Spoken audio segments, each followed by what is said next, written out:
Dynamite. Start with that. Tim, what can you tell us about Steve Angeli, and how helpful is looking at Notre Dame film to know what he can do for Syracuse?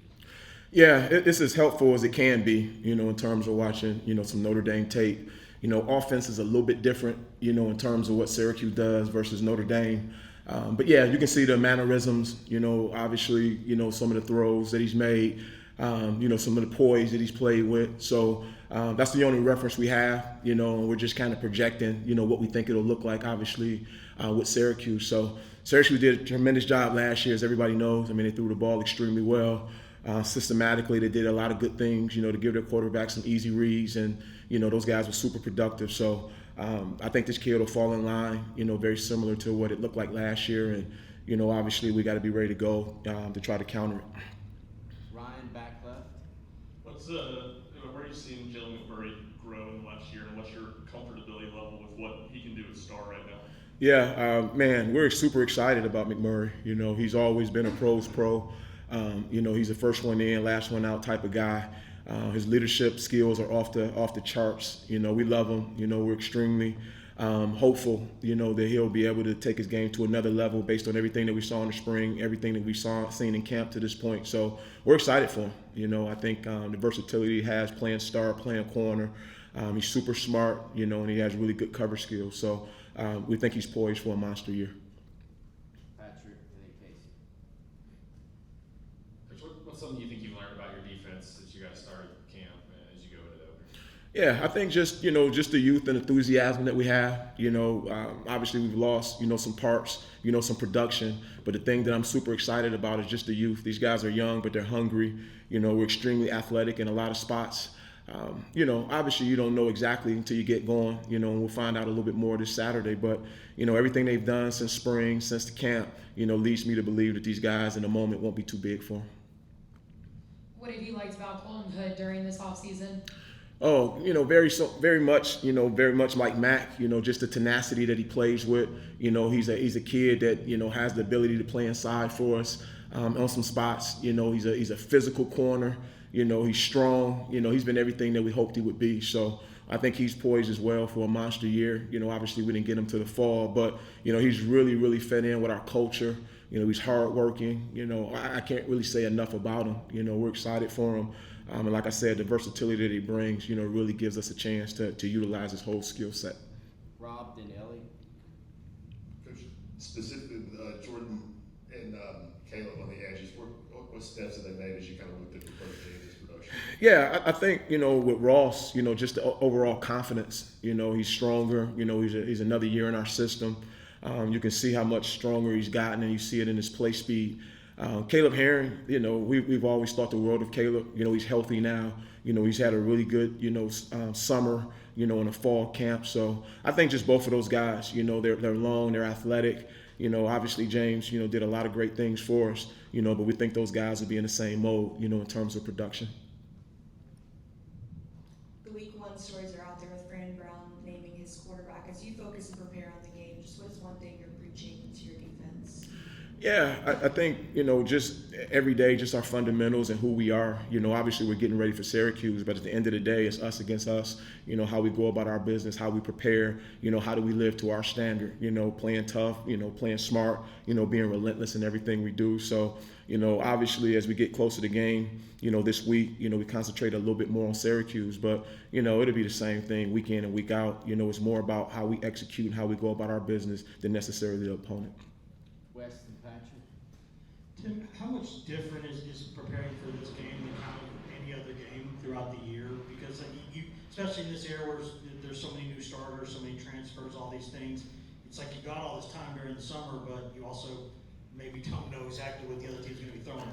Yeah, that's a great question. The first game is always different, because you don't know what kind of adjustments they've made, what they're doing differently. And then you combine that with, a lot of different faces and, how they're going to fit in, to the scheme. So I think that leads back into, my statement earlier, man, it's more about us, and how we, understand where we need to be within the framework of our defense, because it's always going to be the unknown. That's what first games are like, but vice versa. We've had some time to really, develop, some different things that we wanted to do to put guys in different spots. So it's always a chess match, if you will. But at the end of the day, we'll always lean back on our training, how we execute. Kind of touched on Syracuse having the success they had last season. I know a lot of personnel is different, but what stylistically, schematically, why were they so good, and why Yeah. are they kind of stress defenses? Yeah, they do a really good job of pushing the ball, downfield. With the RPO concepts, it's been really productive for them last year.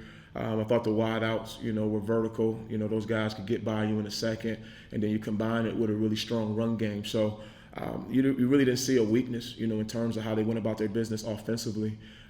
Really good scheme, really had good players to execute it. That's obviously a recipe for success. So we don't know how much the scheme will change. I think those guys had great success and great confidence in it, and then it'll be up to those new guys, obviously, to execute at the level they executed last year.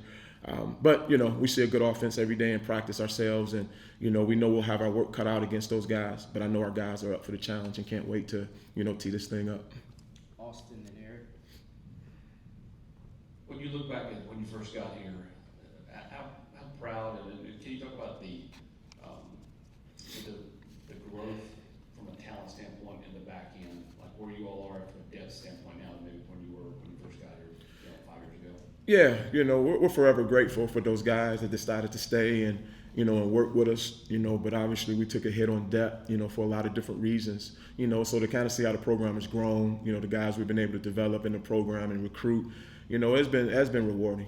I think when you're at a place like Tennessee, this is an attractive place, that people want to be.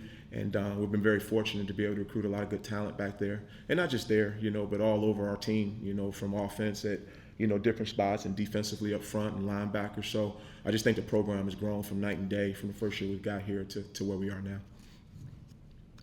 It felt like last year you were comfortable playing 4 safeties. How many do you want to play this year, and are you there yet here for week 1?